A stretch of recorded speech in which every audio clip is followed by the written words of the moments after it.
I can't figure this out, Dr. Oz. I don't get why you need to say this stuff because you know it's not true. Let's take a listen as The View discusses Trump's cabinet picks. Two more TV stars could have starring roles in the upcoming administration. WWE co-founder Linda McMahon has been tapped as education secretary, and Dr. Oz is nominated to head Centers for Medicare and Medicaid Services. And he also had to testify to a Senate committee several years ago about his, medical advice. Take a look. I believe is one of the most important discoveries we've made to help you burn fat faster. Green coffee bean extract. This miracle pill can burn fat fast. I can't figure this out, Dr. Oz. I don't get why you need to say this stuff because you know it's not true. I actually do personally believe in the items that I talk about in the show. I passionately study them. I recognize that oftentimes they don't have the scientific muster to present as fact. The scientific community is almost monolithic against you in terms of the efficacy of the three products that you call miracles. What is hydroxychloroquine? It turns out that it might have an effect against this virus. And I would take it myself if I was having issues with the virus. So I'll just ask you, what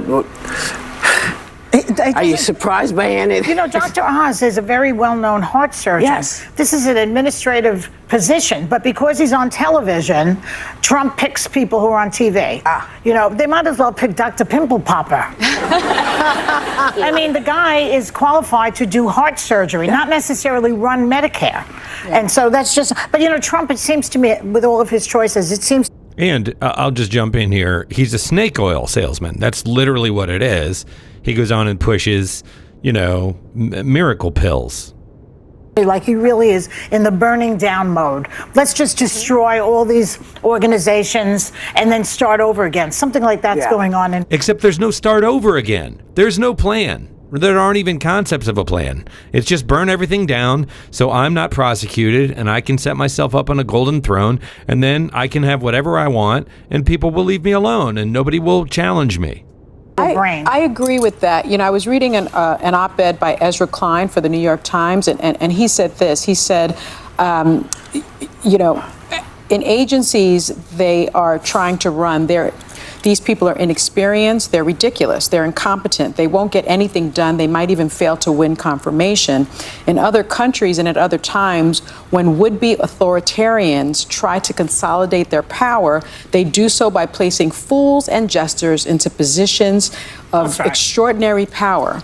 And he goes on to say the absurdity is a cloak. It's a way of covering up the fact that they are underestimated is a feature. The loyalty that they have to the strong man is really the thing. And so he is hiring appointing all of these people that are woefully inadequate, woefully mediocre, cannot do this job because he wants to consolidate power as a fascist does. And we need to be very clear-eyed about, and not so much joke about these types of appointments because he is doing this intentionally right in front of our faces. Right. So The clownishness of the picks is part of the point, right? And that's something that works for Trump too. The fact that he is a buffoon works to his advantage because it makes it easier to brush off the extremism.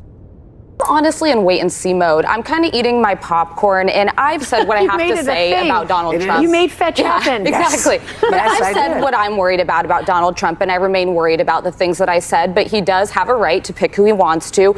Dr. Oz, listen, it wouldn't have been my choice, but I think John Fetterman said it well. If Dr. Oz is about protecting and preserving Medicare and Medicaid, I'm voting for the dude. It's an administrative job. He's going to be surrounded by bureaucrats who know how to run and manage those things. And on the Linda McMahon event, I kind of have to defend her because she started what was a regional business, turned it into a multinational, multi-billion-dollar business. She was then small business administrator in the former Trump administration. She'd served in the Connecticut School Board, and I know a lot of this for only 2 years, I think. I know this panel doesn't agree with school choice, but I strongly do, and elections have consequences. I'm going to say it now, and I'll correct myself if I'm wrong. I don't think Donald Trump is just going to abolish the Department of Education. I think he's going to move to invest more in voucher systems, in education savings plans. And I personally, one of the things I agree on is I think school choice is important. I think that the money should follow the student. We also need to pay teachers more. We also need to have a GI Bill for teachers. But I don't think your wealth, your zip code should determine your outcome. We talk on this show all the time about education's the great equalizer. If you have a 4-year degree, you live 9 years longer in this country. That starts at pre-K. That starts in elementary but everybody school. doesn't go to college. This is another example of sane washing, right? Listen, guys, the system works. It's not that bad. There are checks and balances. Let's give him a chance. McMahon of the World Wrestling, of Vince McMahon's wife.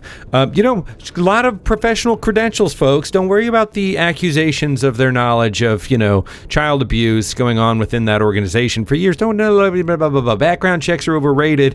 Come on, this is normal. Let's give it a chance. And, yeah, I know it's but trust me, it's all going to be pretty good. Let's wait and see, right? Sane washing.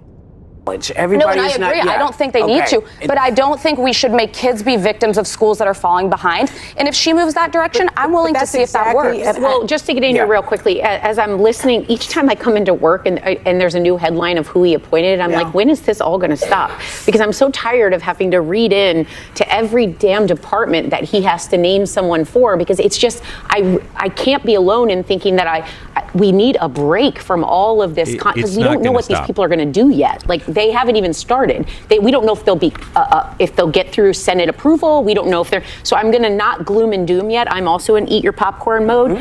But I do disagree on her policy, because I'm someone that's really big on the robust public schools, and it's just a policy debate. But I recognize that due to my vote, this is one of the consequences I'm going to get. But I don't think he's going to tear down the Department of Education. I just want to say something He loves the poorly educated. Didn't you hear him? He said didn't that do when it he in was his running. first term. Can I just say something about school choice? Because I think it's really important. When you hear about school choice, it's really connected to the voucher system. And I encourage everybody to read up on that.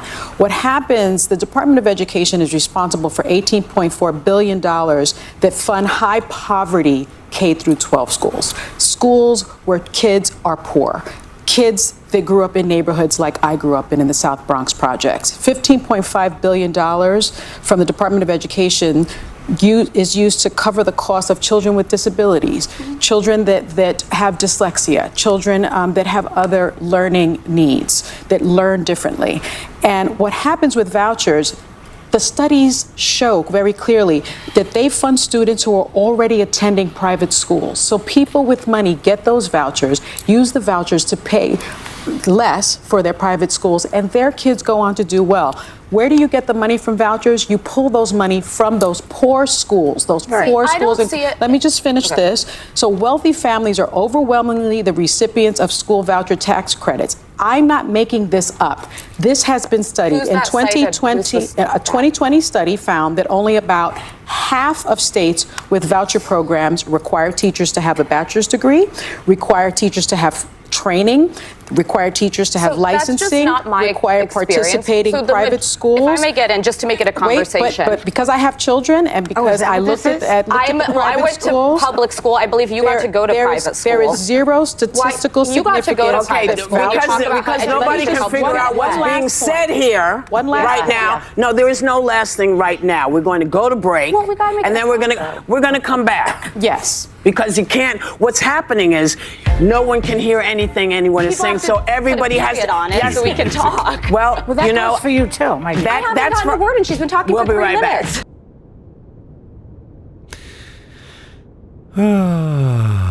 Folks. Yeah, so I think that popcorn mode,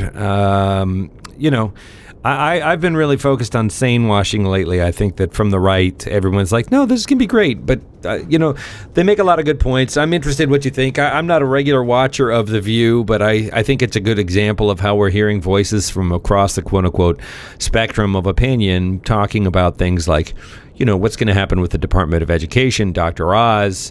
Whoopi Goldberg is a complicated figure, in my view, on the left. I'm a fan of her art, of her acting and her comedy, but, as somebody who's making political pronouncements, I think it's complicated sometimes. But I'd like to know what you think in the comments. So why don't you let me know what you're making of all of this? I'm interested.